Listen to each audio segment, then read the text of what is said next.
Mana ada bahasa Indonesia?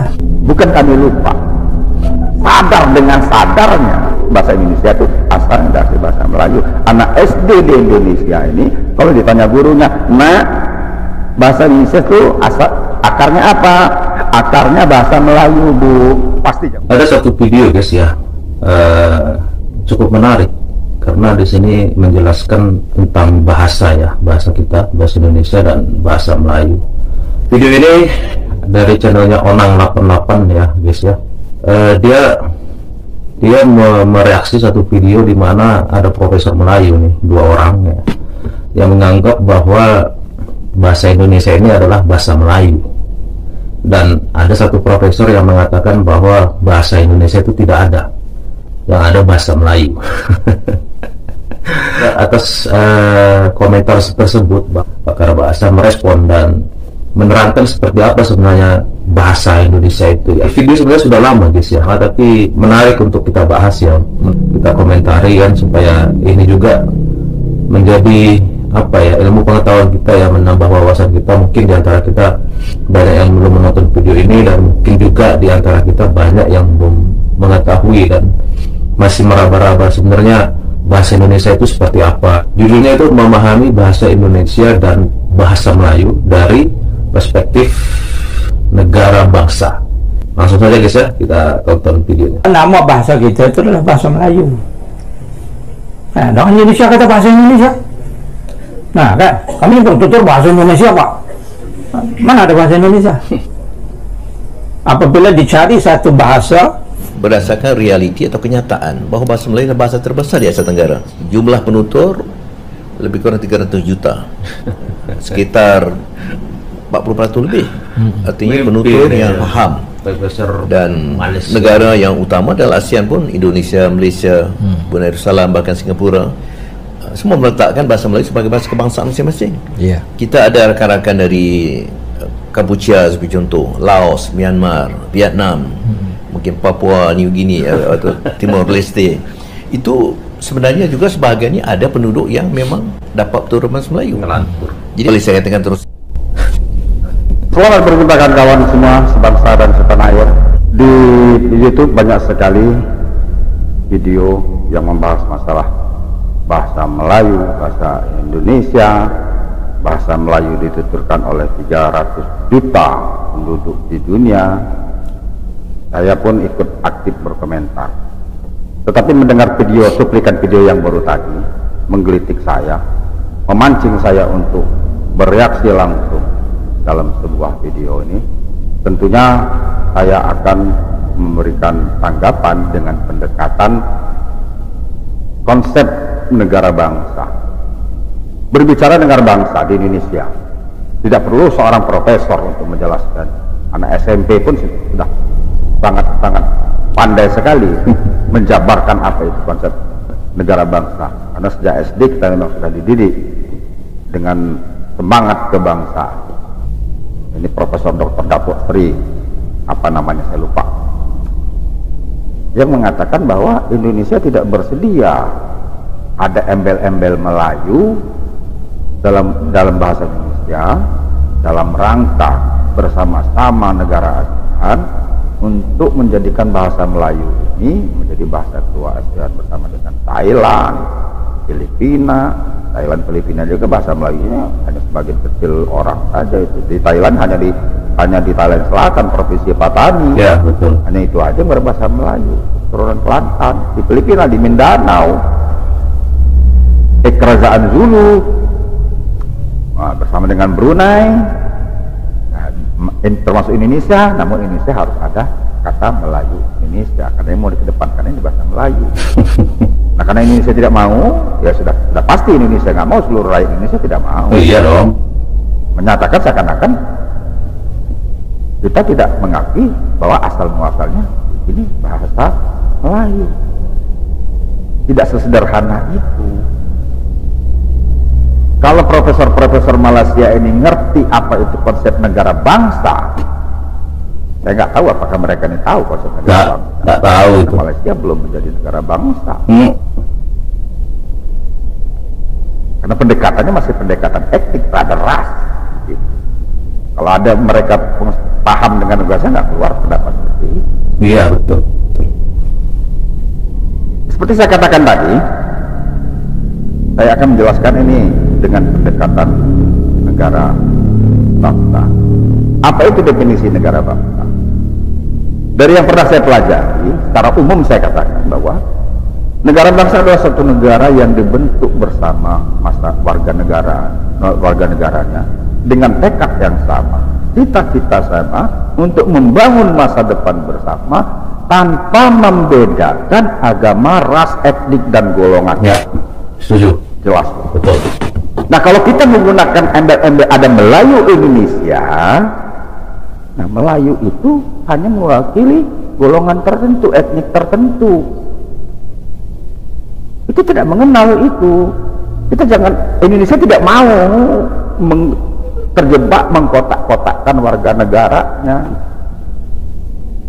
Seperti di Malaysia. Indonesia jelas sebagai negara bangsa. Ya. Banyak negara-negara yang sudah mengenal paham negara bangsa ini. Amerika itu negara bangsa. Bangsa Amerika itu nggak ada. Yang ada itu bangsa Indian. Dan dibentuk baru. Ini saya umpamakan lagi ya. Ini anggap saja ada suatu bahasa Malaysia ini, wadahnya apa sih? Wajan apa? Wajan, katakanlah wajan, wadah lah. Nah, wadah ini kita ibaratkan tanah air Indonesia. Di dalamnya itu ada bermacam-macam unsur kimia. Nah, mungkin unsur kimia ini kita katakan berbagai macam suku bangsa. Ada 1.300 suku bangsa, ada 780 bahasa. Ada Padang, ada Batak, ada Melayu, ada Sunda, Jawa, Bali, Papua, Maluku, Ambon, Lampung, bercampur dalam satu wadah wajan tadi yang namanya tanah air Indonesia, diikat dengan unsur kimia, diteteskan dengan unsur kimia yang namanya bahasa Indonesia, bereaksi menimbulkan zat baru, itulah Indonesia. Dirinya Indonesia sebagai negara bangsa ini tidak ajak ujuk, tidak diperoleh dari hasil penerawangan seperti menerawang alam Melayu.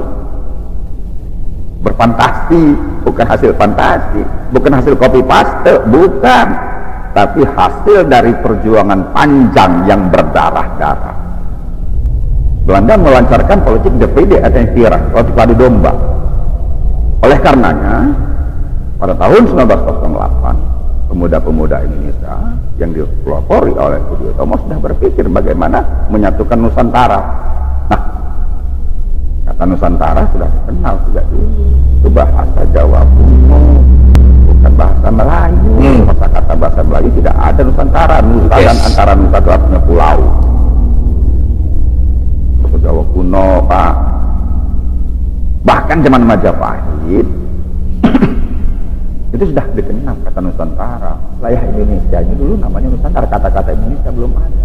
Nah, setelah 1928, rentetan dari era kebangkitan nasional ini, 1928 itu, tapi di sebelumnya sudah ada kongres pertama, kongres belum masalah 28 yang kongres kedua.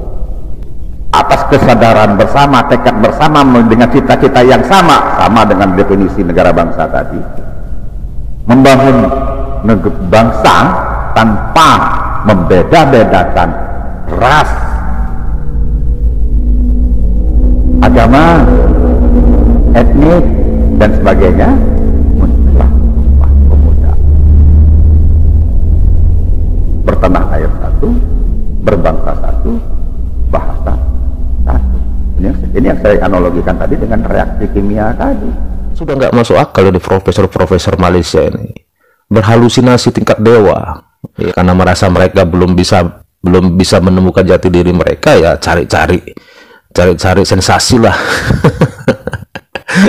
Penutur bahasa Melayu 300 juta sekian katanya, kocak ini. Dari mana asal kata Indonesia?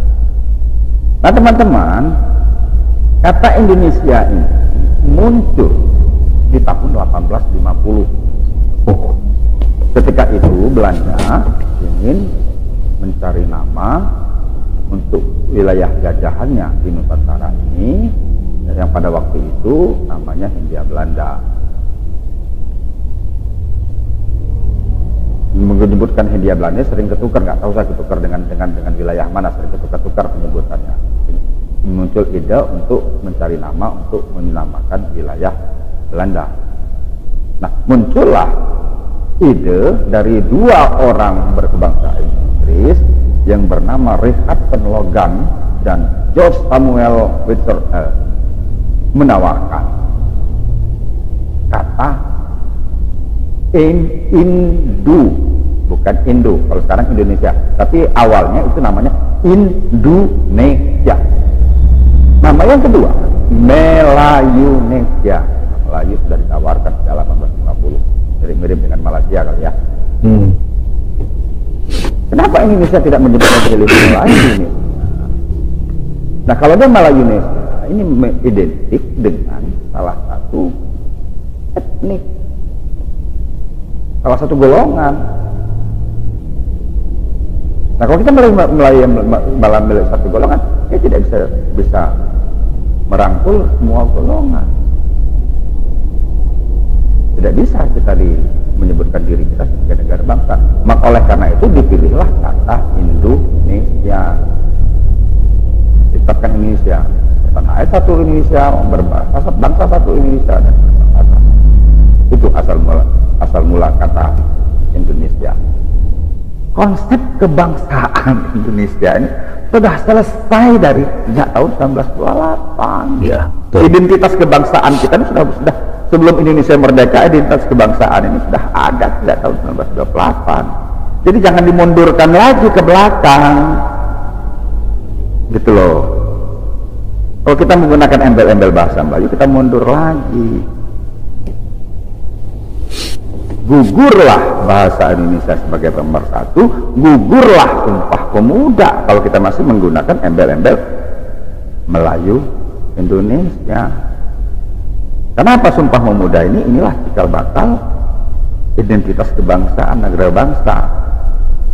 Setelah Indonesia merdeka proklamasi 17 Agustus 45 dikukuhkan lagi di dalam Konstitusi Indonesia, di dalam Pancasila dan Undang-Undang Dasar 1945. Itu tadi guys ya, sama-sama kita dengarkan dan sama-sama kita pelajari ya sebenarnya seperti apa sih bahasa Indonesia itu ya. Oke, terima kasih, semoga bermanfaat dan sampai ketemu di video berikutnya. Salam sukses buat kita dan tetap semangat.